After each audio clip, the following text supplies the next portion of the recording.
So following the theophany at the burning bush, Moses returns to Egypt and he initiates what will become ultimately a battle of wills between Pharaoh and God.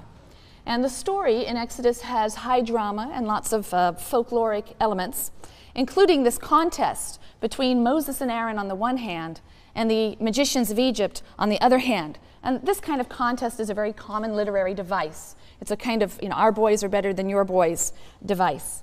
The Egyptian magicians, who are initially able to mimic some of the plagues that are brought on by God, they are quickly bested, and Yahweh's defeat of the magicians is tantamount to the defeat of the gods of Egypt. There are 10 plagues. These include a bloody pollution of the Nile, swarms of frogs, lice, insects, affliction of livestock, boils that afflict humans and animals, lightning and hail, locusts, total darkness, and all of this climaxes in the death of the firstborn males of Egypt in one night. And source critics looking at this material discern numerous diverse sources that are interwoven throughout. And these sources preserve differing traditions on the number and the nature of the plagues, as well as the principal actors in the drama, God, Moses, Aaron. So according to the source critical analysis, no source contains 10 plagues. I think J has 8, and E has 3, and P has 5, and some of them are the same as one another, and some of them are different, and so on. Some of them are unique to one source, some are not. But ultimately, the claim is that these have all been merged and have left us then with an overall total of 10. This may in fact be true. Nevertheless, as much as we like to engage sometimes in this kind of analysis about the sources that have gone into the composition of the text, it's also always important to keep your eye on the final form of the text as we've received it. Literary analysis that is sensitive to the larger contours of the account will reveal the artistic hand of the final editor. I've charted this at the top of the board here. Some scholars have noticed that the plagues are organized in 3 sets of 3. And there are literary links that connect them and make it clear that these are 3 sets of 3, followed by the climactic 10th plague. And again, 3 and 10 are ideal numbers in our biblical texts. Each set of 3 shares certain structural and literary features. So in each set, the first and second plague are forewarned. That's what the FW is on the side, whereas the third plague is not. So a warning, and then a third plague. A warning, and then a third plague. A warning, and then a third plague. In each set, the first plague is accompanied by a notation of the time in the morning. It's also introduced by God's speech, when God says, "Present yourself before Pharaoh," and to do this in the morning. So each of the first plagues in the sets of 3 is introduced this way. The second plague in each set of 3 is introduced with the divine instruction, "Go to Pharaoh." The third plague in each set has no forewarning and no introduction. So this sort of structural repetition creates a crescendo that leads then to the final and most devastating plague, which is the slaughter of the Egyptian firstborn sons. The slaughter may be understood as measure for measure punishment for the Egyptians' earlier killing of Hebrew infants, but it's represented in the biblical text as retaliation for Egypt's treatment of Israel, and Israel is referred to as the firstborn son of Yahweh. So in Exodus 4, verse 22, Yahweh tells Moses to say to Pharaoh, "Thus says the Lord, Israel is my firstborn son. I have said to you, let my son go, that he may worship me, yet you refuse to let him go. Now I will slay your firstborn son." So it's seen as retaliation. In this last plague, God, or his angel of death, passes over Egypt at midnight, slaying every Egyptian firstborn male. Moses orders each Israelite to perform a ritual action, and this action will protect them from the slaughter. And the ritual consists of 2 parts. Each family is told to sacrifice a lamb. The lamb will then be eaten as a family meal, and its blood will be smeared on the doorposts to mark the house so the angel of death knows to pass over that house. And the pun works in Hebrew as well as in English, which is kind of handy. In addition, each family is to eat unleavened bread. So according to Exodus, this Passover ritual was established on Israel's last night of slavery while the angel of death passed over the dwellings that were marked with blood. The story attests to a phenomenon that's long been observed by biblical commentators and scholars. And that is the Israelite historicization of pre-existing ritual practices. In other words, what we probably have here are two older, separate springtime rituals. One would be characteristic of semi-nomadic pastoralists, the sacrifice of the first lamb born in the spring to the deity in order to procure favor and continued blessing on the flocks for the spring. The other would be characteristic of agriculturalists. It would be an offering of the very first barley that would be harvested in the spring. It would be quickly ground into flour and used before it even has time to ferment to quickly offer something to the deity, again to procure favor for the rest of the crop. It's supposed by many that Israel was formed from the merger or the merging of diverse groups, including farmers and shepherds in Canaan. The rituals of these older groups were then retained and then linked to the story of the enslavement and liberation of the Hebrews. So you have older nature festivals and observances that have been historicized. They're associated now with events in the life of the new nation rather than being grounded in the cycles of nature. This may in fact be then part of the process of differentiation from the practices of Israel's neighbors who would have celebrated these springtime rituals. So now the blood of the sacrificial lamb is said to have protected the Hebrews from the angel of death, and the bread now is said to have been eaten, consumed in unleavened form because the Hebrews left Egypt in such a hurry. They had no time to allow the dough to rise. Historicization, and we'll see this historicization of rituals recurring again and again. Now, following the last plague, Pharaoh finally allows the Israelites to go into the desert to worship their God. But he quickly changes his mind and he sends his infantry and his chariots in hot pursuit of the Israelites, and they soon find themselves trapped between the Egyptians and something referred to as Yam Suf, meaning Reed Sea. It isn't the Red Sea. That's a mistranslation that occurred very, very early on, so it's led to the notion that they were at the Gulf of Aqaba or somewhere near the actual big ocean water. And some of the Israelites despair, and they want to surrender. Was it for want of graves in Egypt that you brought us to die in the wilderness? What have you done to us, taking us out of Egypt? Is this not the very thing we told you in Egypt, saying, let us be, we will serve the Egyptians, for it's better for us to serve the Egyptians than to die in the wilderness. But Moses rallies them, and then in the moment of crisis, God intervenes on Israel's behalf. And once again, source critics see in the account of the parting of the Reed Sea in Exodus 14 and 15, three different versions of the event that have been interwoven. I have to stress, though, that scholars differ very much on where the seams in the text are, what parts of the story belong to J or E or P. So you'll read very, very different accounts. There's some consensus, but a lot of disagreement. One thing that most people do, in fact, agree on is that the oldest account of the event is a poetic fragment that's found in Exodus 15, verses 1 to 12 in particular. This is often referred to as the Song of the Sea. And here, the image is one of sinking and drowning in the Sea of Reeds. You have a wind that blasts from God's nostrils. The waters stand straight like a wall. And at a second blast, the sea then covers the Egyptians, and they sink like a stone in the majestic waters. The hymn doesn't anywhere refer to people crossing over on dry land. It seems to depict a storm at sea, almost as if the Egyptians are in boats, and a big wind makes a giant wave, and another wind then makes it crash down on them. So they're swamped by these roiling waters. But the name Yam Suf, Reed Sea, implies a more marsh-like setting rather than the open sea.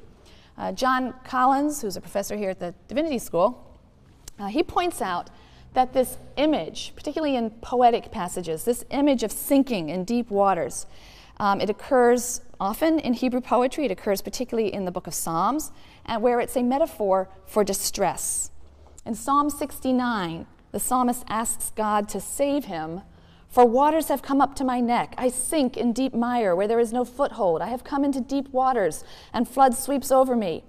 But a few verses later, it's clear that the poet isn't really drowning. This is a metaphor for his difficult situation. "More in number than the hairs of my head are those who hate me without cause. Many are those who would destroy me, my enemies who accuse me falsely."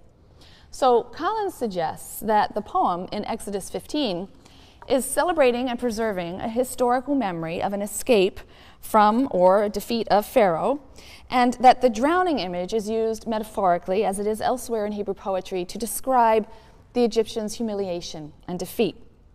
Later writers take this poetic image and fill out the allusion to drowning in this ancient song and compose the prose accounts in Exodus 14, in which the metaphor is literalized.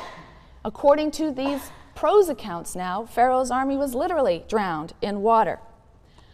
But even in the prose accounts in Exodus 14, we can see a composite of two intertwined versions.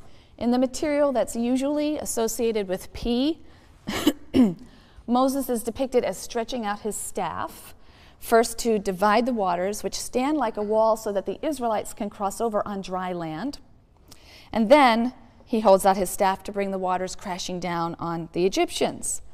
But according to one little section, this is just verses 24 and 25 in Exodus 14. Some attribute this to J.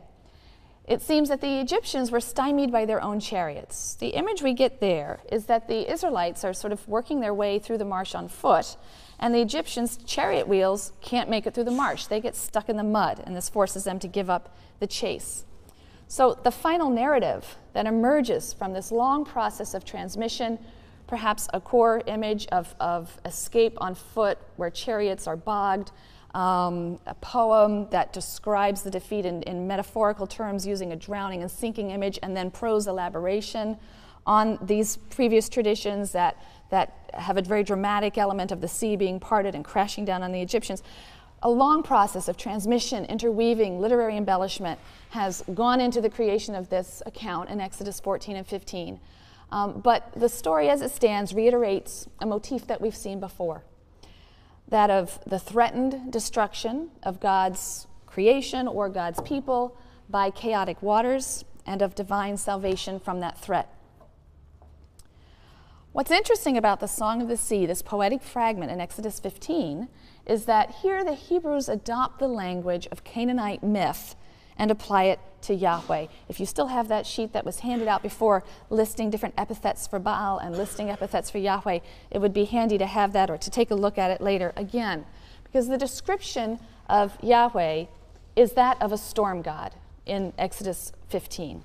He heaps up the waters with a blast of wind, like a storm at sea. And this is reminiscent of the Canaanite storm god Baal, as you see on your handout. Baal is said to ride on the clouds. He's a storm god, and he's accompanied by wind and rain. At the beginning of the rainy season, Baal opens a slit or makes a slit in the clouds and thunders and shakes the earth. In one important legend that we have from the Canaanite text, the Ugaritic texts, he defeats an adversary who's known as Prince Sea or Judge River. And after he vanquishes this watery foe, he is acclaimed the king of the gods and the king of men, and he is housed in a home, not a tent, as El was. El was housed in a tent, but now this Baal is housed in a permanent structure, a home that is on top of a mountain and is built of cedar.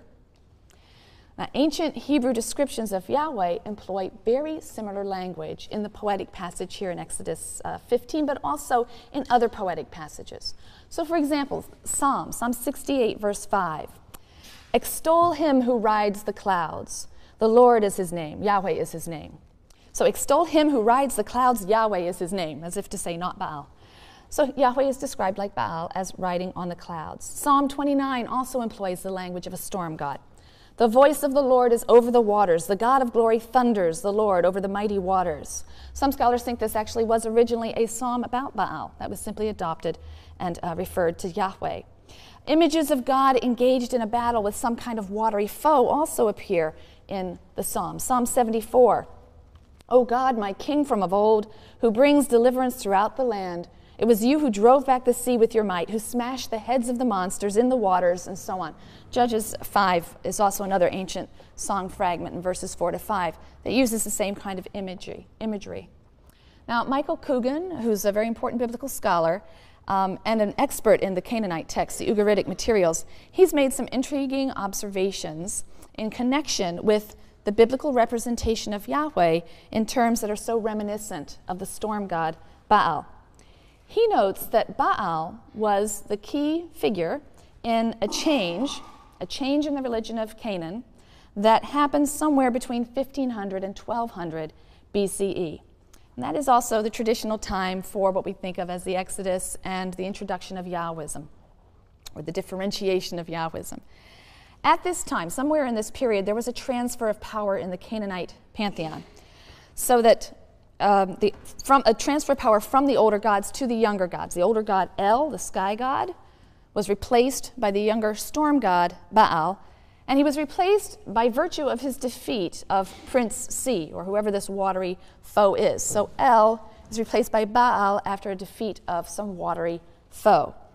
Coogan notes that at about the same time, there seems to have been a similar change in many of the world's traditions, or many of the traditions of the region. You have a younger storm god who usurps power from an older god by virtue of a victory over a water god.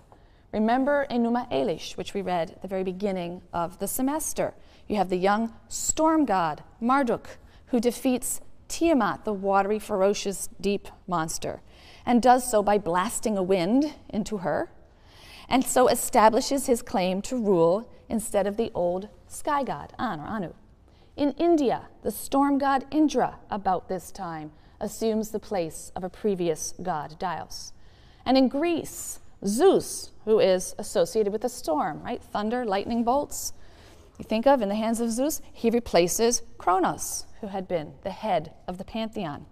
And so here in Exodus, we find that just as the nation of Israel is coming into existence, just as the Israelites are making the transition from a nomadic existence to a more settled way of life, ultimately, in their own land, there seems to be a collective memory of a similar change in her religion. Like the storm gods in the myths of Israel's neighbors, Yahweh heaps up the waters with a blast of wind. He wins a stunning victory. He establishes himself as the God of the Israelites in place of El, who was worshipped by Israel's patriarchs, remember? And like the Canaanite god Baal, Yahweh, as we will see as we continue to read the text, he will eventually want a house for himself atop a mountain, Mount Zion, and it will be lined with cedar. There are, of course, important ways in which Israel's use of the storm god motif diverges from that of other ancient Near Eastern stories. The most important is that Yahweh's battle is a historic battle rather than a mythic battle, right? The sea is not Yahweh's opponent, right? Nor is Yahweh's enemy another god. Yahweh is doing battle here with a human foe, the Egyptian Pharaoh and his army. The sea is a weapon deployed. It's a weapon in the divine arsenal, and it's deployed on behalf of Israel. But again, Yahweh is depicted by the biblical writer as transcending nature, using forces of nature for a historical purpose, acting in history to deliver his people and create a new nation, Israel. So just as in Genesis 1, the universe is created when the wind of God parts the primeval waters, so in Exodus 14 and 15, a new nation is created when the wind of God parts the waters of the Reed Sea. But to describe what was understood to be a historic event, a one-time event, not a recurring mythical event, but a historic event, the ancient Israelites employed language and images drawn naturally from the traditions and myths of their broader cultural context, or I should say that were the cultural context in which they themselves existed, while at the same time differentiating themselves to some degree. Now, as has long been noted, the Exodus event became the paradigm of God's salvation of his people. And when I say salvation, I don't mean that in the later Christian sense of personal salvation from sin. That's a notion that's anachronistically read back into the Bible, into the Hebrew Bible. It's not there. Salvation in the Hebrew Bible does not refer to an individual's deliverance from a sinful nature. This is not a concept we find in the Hebrew Bible. It refers instead to the concrete, collective, communal salvation from national suffering and oppression, particularly in the form of foreign rule or enslavement. When biblical writers speak of Yahweh as Israel's Redeemer and Savior, they are referring to Yahweh's physical deliverance of the nation from the hands of her foes. We're going to see this increasingly as we move into the prophetic material. So the Exodus is a paradigm for salvation, but it would be a mistake, I think, to view the Exodus as the climax of the preceding narrative. Right? We've gotten to this point now, and we have this big dramatic scene at the Red Sea. But the physical redemption of the Israelites is not, in fact, the end of our story. It's a dramatic way station in a story that's going to reach its climax in the covenant that will be concluded at Sinai. And as many sensitive readers of the Bible have noted, the road from Egypt leads not to the other side of the Red Sea, but on to Sinai. God's redemption of the Israelites is a redemption for a purpose that doesn't become clear until we get to Sinai. For at Sinai, the Israelites will become God's people, bound by a covenant. And so the story continues. In the 3rd month after the Exodus, the Israelites arrive at the wilderness of Sinai. And they encamp at the mountain where Moses was first called by God, the text says. The covenant concluded at Sinai is referred to as the Mosaic covenant. So this is now our 3rd covenant that we have encountered. We will have one more coming. And the Mosaic covenant differs radically from the Noahide and the Abrahamic or patriarchal covenants that we've already seen, because here, God makes no promises beyond being the patron or protector of Israel.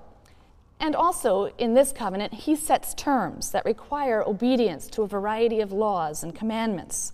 So the Mosaic covenant is neither unilateral, this is now a bilateral covenant, mutual, reciprocal obligations, nor is it unconditional like the other two. It is conditional. So this is our first bilateral, conditional covenant. If Israel doesn't fulfill her obligations by obeying God's Torah, his instructions, and living in accordance with his will as expressed in the laws and instructions, then God will not fulfill his obligation of protection and blessing towards Israel. Now, the biblical scholar Jon Levenson here maintains that historical critical scholarship has been unkind to biblical Israel because of a pervasive bias between the two main foci of the religion of ancient Israel. Those are the Torah, or the law, as it's understood as the law. Not a great translation, I prefer instruction, but Torah, taken to mean the law, on the one hand, and temple on the other. He says that, on the one hand, negative stereotypes rooted in Paul's condemnation of Mosaic law as a deadening curse from which belief in Jesus offers liberation, that account colors scholarly accounts of the giving of the Torah.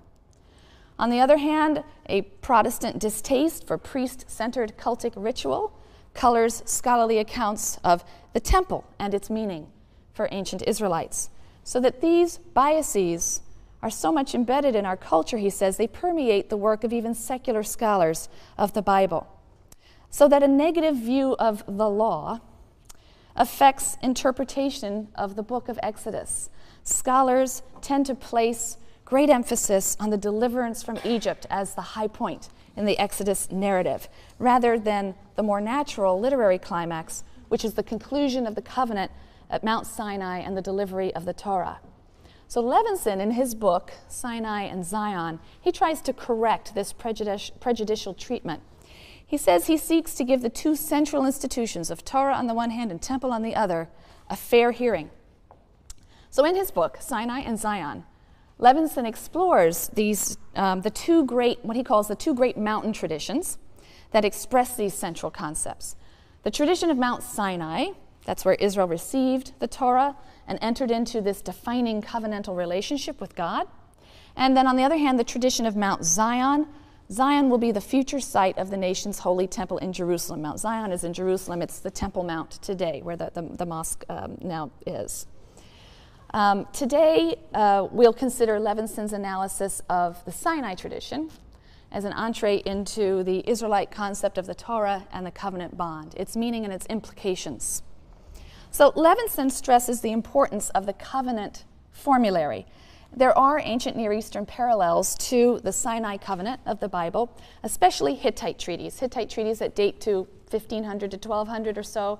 Also Assyrian treaties in about the 8th century, but they are in many ways continuous with what you find in the Hittite treaties.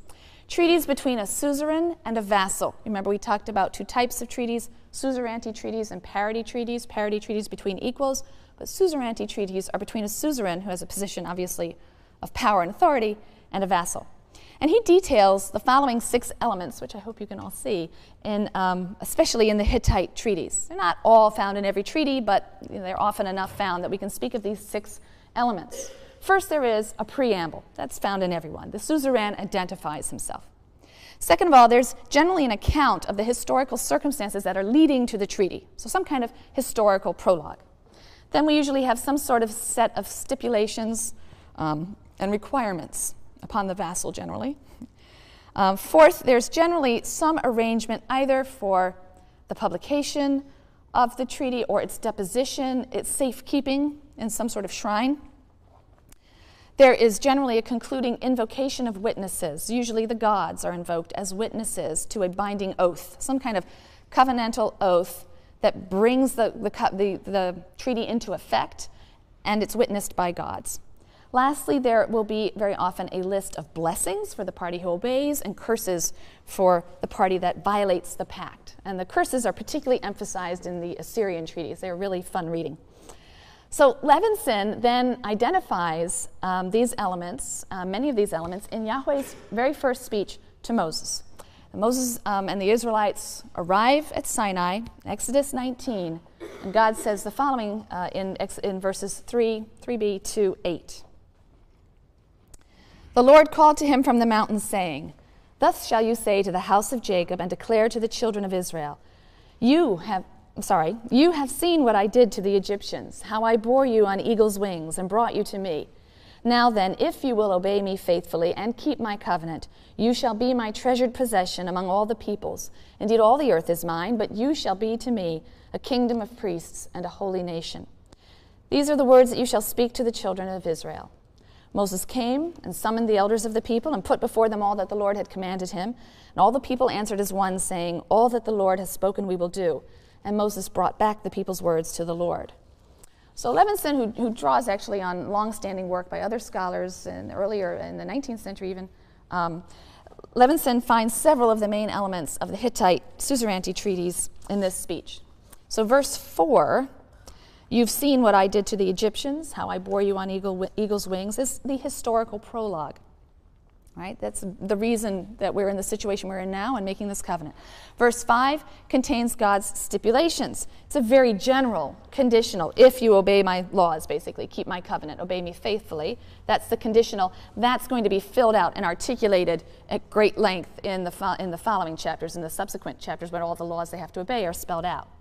The second half of verse 5 and 6 gives the reward. God is conferring on the Israelites this elevated status of royalty, of priesthood. You'll be to be a kingdom of priests and a holy nation.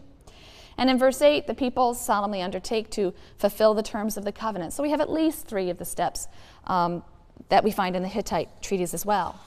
If we take a broader view of the full biblical account of Israel's covenant with God, all 6 elements can be identified in the biblical narrative. They're scattered throughout the text, however. We have the preamble and the historical background to the covenant in God's summary introduction to the people in Exodus 20.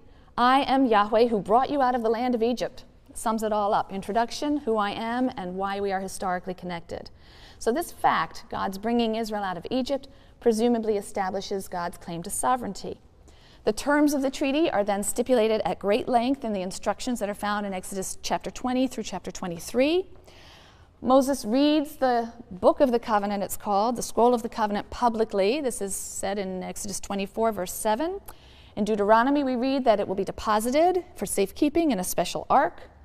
The Israelites vow that they will obey, Exodus 24, verse 3, also 7b.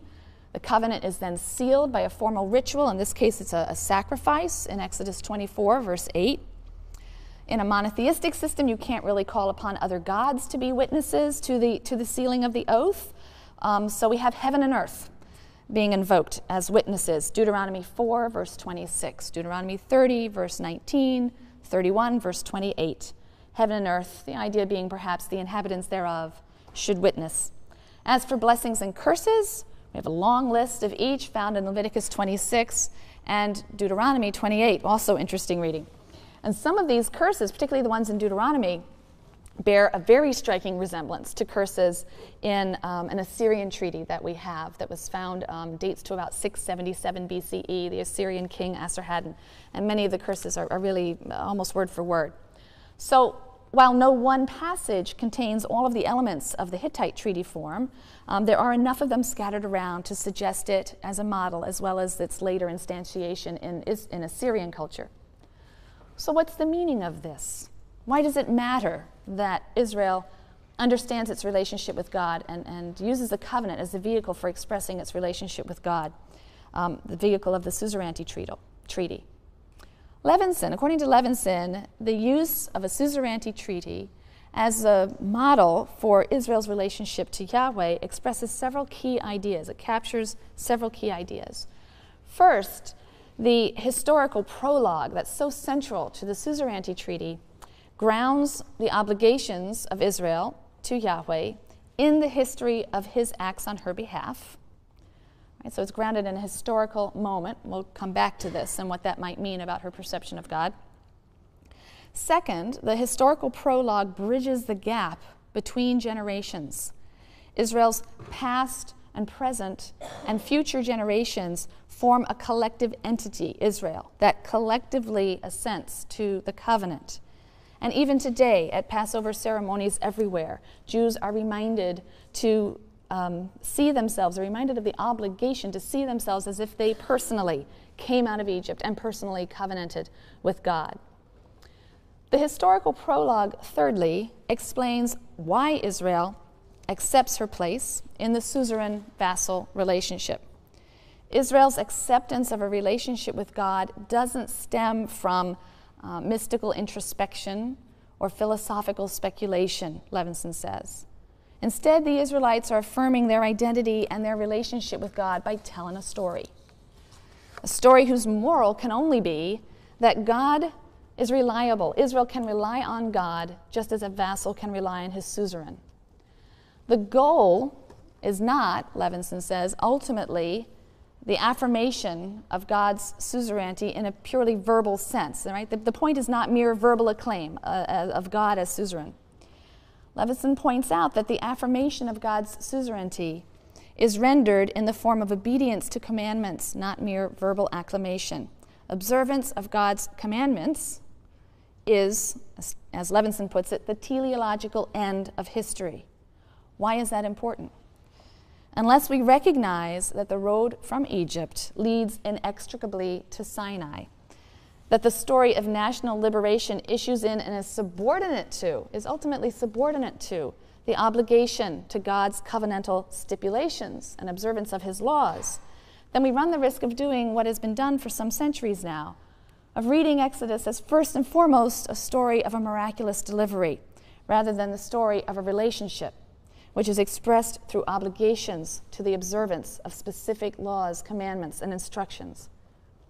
So the suzerain-vassal model has further implications. Other scholars, Levenson and other scholars, point many of these out. Just as the ancient Near Eastern suzerainty treaties specify that vassals of a suzerain are to treat other vassals of the suzerain well, Israelites are bound to one another then as vassals of the same suzerain and are to treat one another well. And so covenant in Israel becomes the basis of social ethics.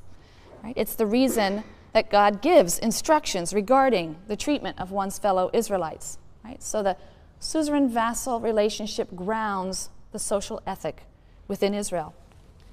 Also, just as a vassal cannot serve two suzerains, that's pretty explicit in all the treaties. You owe exclusive service to your suzerain. So the covenant with God entails the notion of Israel's exclusive service of Yahweh. The assertion is not that there is no other God, but that Israel will have no other God before Yahweh. The jealousy of the suzerain is the motivation for prohibitions against certain intimate contact with non-Yahweh peoples, because these alliances will end up entailing recognition of the gods of these peoples. The covenant with Yahweh will also, we shall see soon, preclude alliances with other human competitors. If Israel serves a divine king, she can't, for example, serve a human king. And that's an idea that will express itself in biblical texts, as we see, that are clearly opposed to the creation of a monarchy in Israel. Not everyone was on board with the idea that Israel should be ruled by a king. So there are texts that will object to the creation of the monarchy, King Saul and King David and so on. There are also texts that are going to object to alliances with any foreign king or subservience to any foreign king, whether it's Egypt or Assyria or Babylonia. So subservience to a human king, native or foreign, is, in these texts, considered a rejection of the divine kingship, which is the ideal, the exclusive kingship of Yahweh, and seen as a breach of the covenant. Now, ancient Near Eastern suzerainty models also speak repeatedly of the vassal's love for the suzerain, right? Vassal so-and-so will love the Assyrian lord so-and-so. And that's an element that is not absent at all in the biblical texts that deal with the covenant bond. The Israelites promised to serve and to love Yahweh. That's an additional theme that's associated regularly with the covenant. It's one that we'll take up in greater detail, though, when we get to the book of Deuteronomy, where it is stressed to a greater degree than it is in Exodus. But for now, we can accept Levenson's claim that Sinai represents an intersection of law and love because of the use of the suzerainty model. So the covenant concept is critical to the Bible's portrayal and understanding of the relationship between God and Israel. The entire history of Israel, as portrayed by biblical writers, is going to be governed by this one outstanding reality of covenant.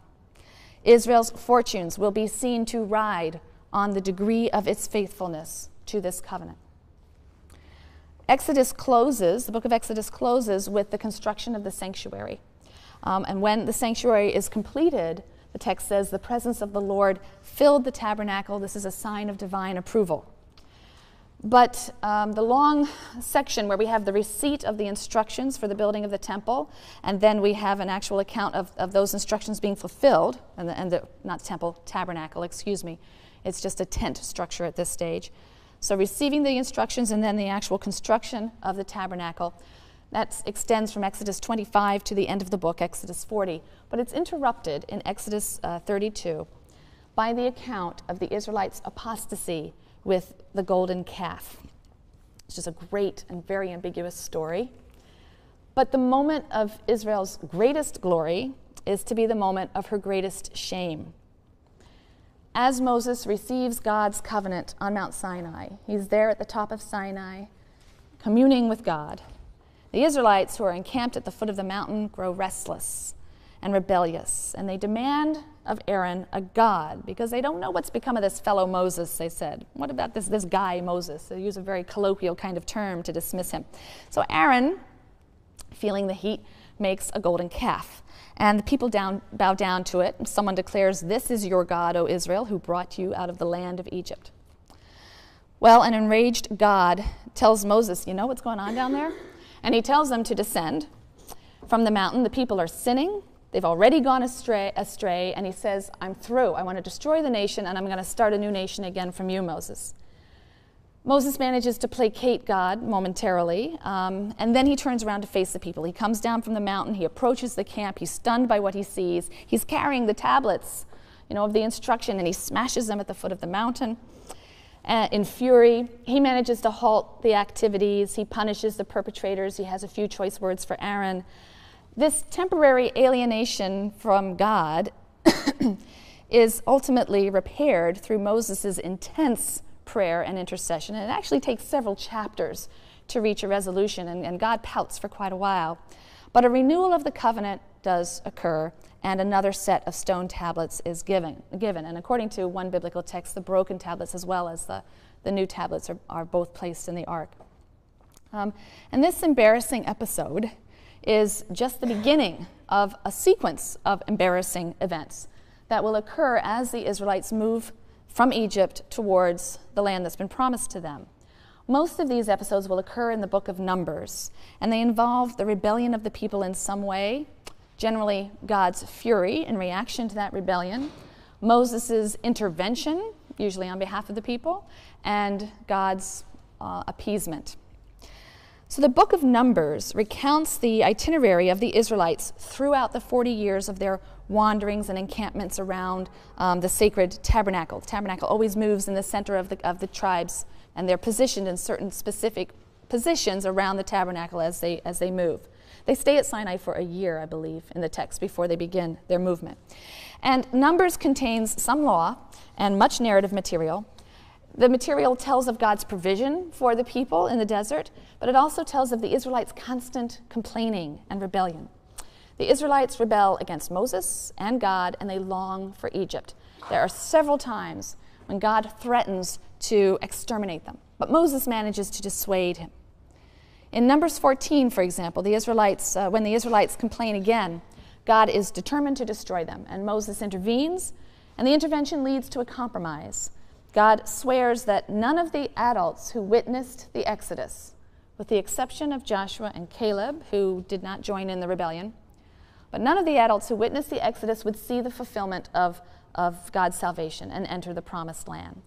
This means the Israelites will have to wander for 40 years in the desert until all of those who left Egypt as adults pass away, leaving a new generation that hasn't really tasted slavery to enter the land and form a new nation.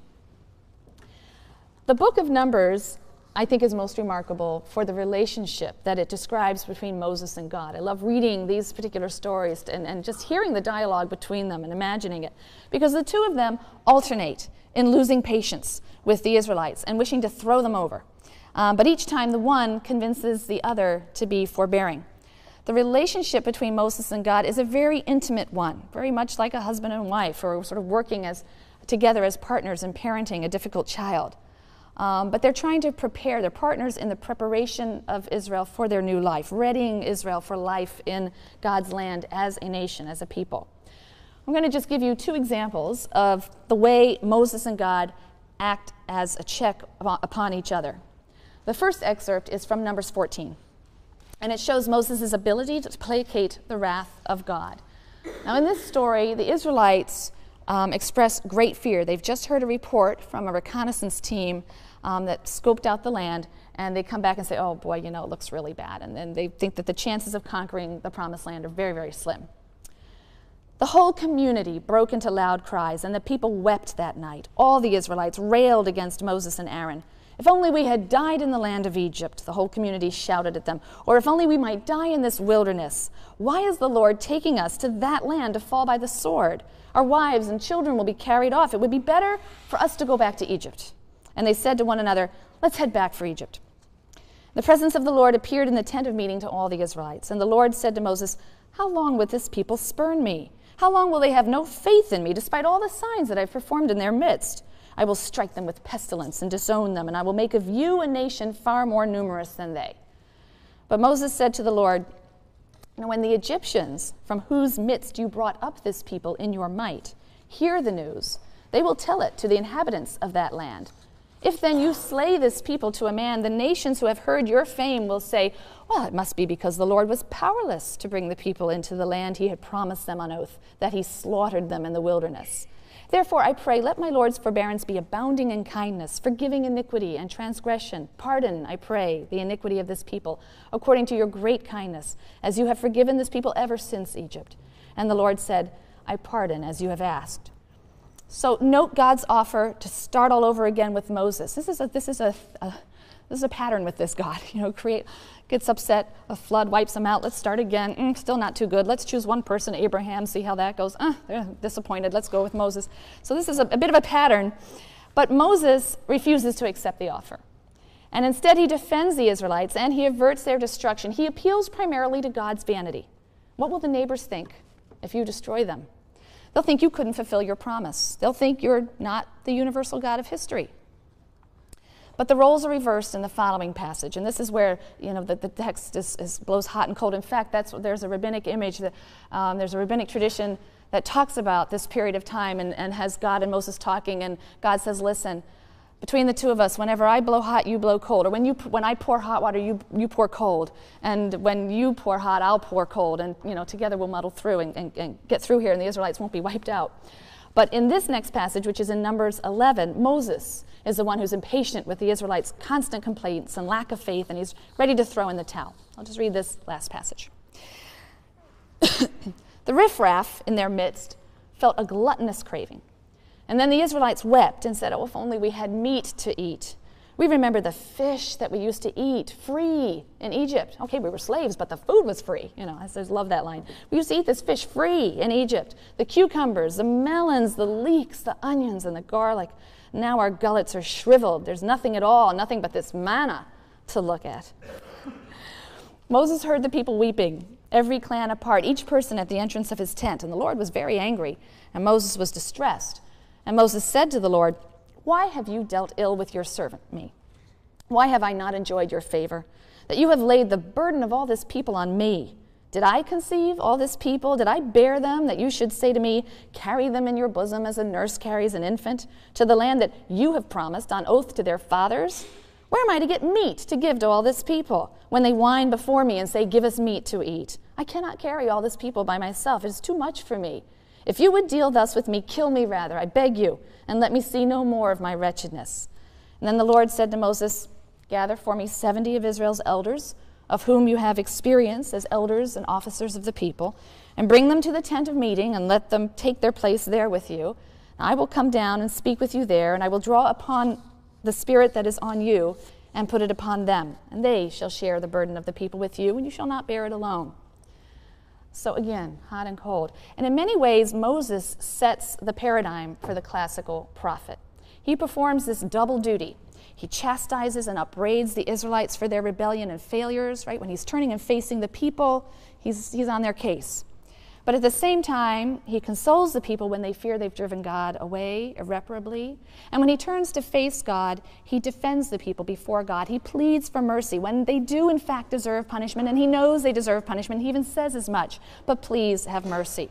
At times, he expresses his frustration with the difficulty of his task and resentment that it's been assigned to him.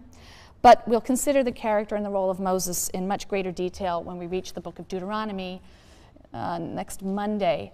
For the coming week, I would like you to please pay particular attention. We're dealing with two topics that will be, I think, perhaps for some of you, a little different, new, alien. We're going to be dealing with biblical law on Monday and biblical ritual, purity texts, holiness, temple on Wednesday. These are worlds apart from many of the things we know. So please, there's a lot of textual reading to do for Monday and Wednesday. Please do it carefully. And I might even hand out a little bit of a study guide to help you with that. In the morning, it's also introduced by God's speech, when God says, present yourself before Pharaoh, and to do this in the morning. So each of the first plagues in the sets of three is introduced this way. The second plague in each set of three is introduced with the divine instruction, go to Pharaoh. The third plague in each set has no forewarning and no introduction. So this sort of structural repetition creates a crescendo that leads then to the final and most devastating plague, which is the slaughter of the Egyptian firstborn sons. The slaughter may be understood as measure for measure punishment for the Egyptians' earlier killing of Hebrew infants, but it's represented in the biblical text as retaliation for Egypt's treatment of Israel, and Israel is referred to as the firstborn son of Yahweh. So in Exodus 4, verse 22, Yahweh tells Moses to say to Pharaoh, thus says the Lord, Israel is my firstborn son. I have said to you, let my son go, that he may worship me, yet you refuse to let him go. Now I will slay your firstborn son. So it's seen as retaliation. In this last plague, God, or his angel of death, passes over Egypt at midnight, slaying every Egyptian firstborn male. Moses orders each Israelite to perform a ritual action, and this actually the deity, again, to procure favor for the rest of the crop. It's supposed by many that Israel was formed from the merger or the merging of diverse groups, including farmers and shepherds in Canaan. The rituals of these older groups were then retained and then linked to the story of the enslavement and liberation of the Hebrews. So you have older nature festivals and observances that have been historicized. They're associated now with events in the life of the new nation, rather than being grounded in the cycles of nature. This may in fact be then part of the process of differentiation from the practices of Israel's neighbors who would have celebrated these springtime rituals. So now the blood of the sacrificial lamb is said to have protected the Hebrews from the angel of death, and the bread now is said to have been eaten, consumed in unleavened form because the Hebrews left Egypt in such a hurry. They had no time to allow the dough to rise.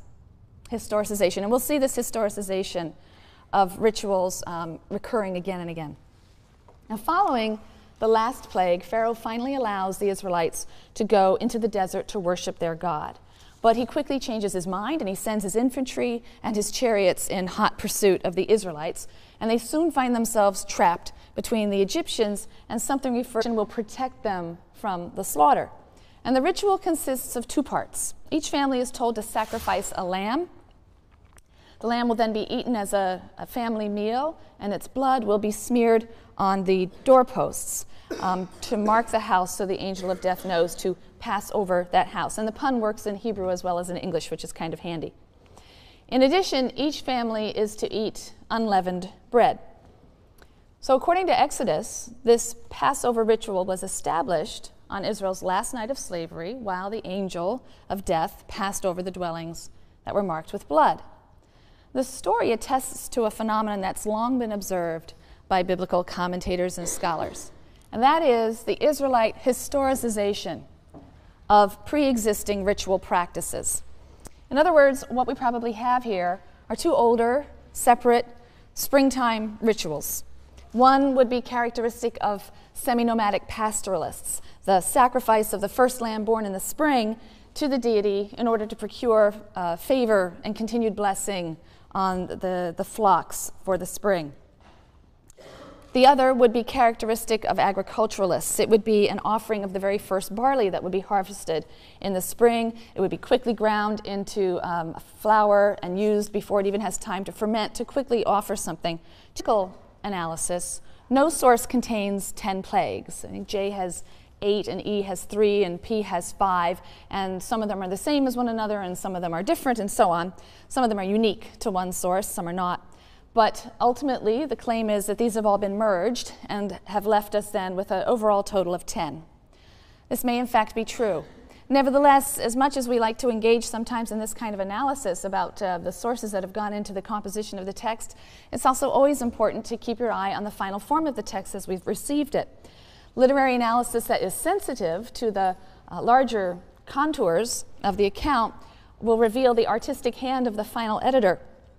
I've charted this at the top of the board here. Some scholars have noticed that the plagues are organized in 3 sets of 3. And there are literary links that connect them and make it clear that these are 3 sets of 3, followed by the climactic 10th plague. And again, 3 and 10 are ideal numbers in our biblical texts. Each set of 3 shares certain structural and literary features. So in each set, the first and second plague are forewarned. That's what the FW is on the side, whereas the third plague is not. So a warning, and then a third plague. A warning, and then a third plague. A warning, and then a third plague. In each set, the first plague is accompanied by a notation of the time.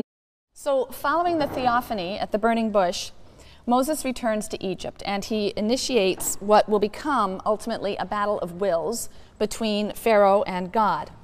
And the story in Exodus has high drama and lots of folkloric elements, including this contest between Moses and Aaron on the one hand and the magicians of Egypt on the other hand. And this kind of contest is a very common literary device. It's a kind of, our boys are better than your boys device. The Egyptian magicians, who are initially able to mimic some of the plagues that are brought on by God, they are quickly bested, and Yahweh's defeat of the magicians is tantamount to the defeat of the gods of Egypt. There are 10 plagues. These include a bloody pollution of the Nile, swarms of frogs, lice, insects, affliction of livestock, boils that afflict humans and animals, lightning and hail, locusts, total darkness, and all of this climaxes in the death of the firstborn males of Egypt in one night. And source critics looking at this material discern numerous diverse sources that are interwoven throughout. And these sources preserve differing traditions on the number and the nature of the plagues, as well as the principal actors in the drama, God, Moses, Aaron. So according to the source critics,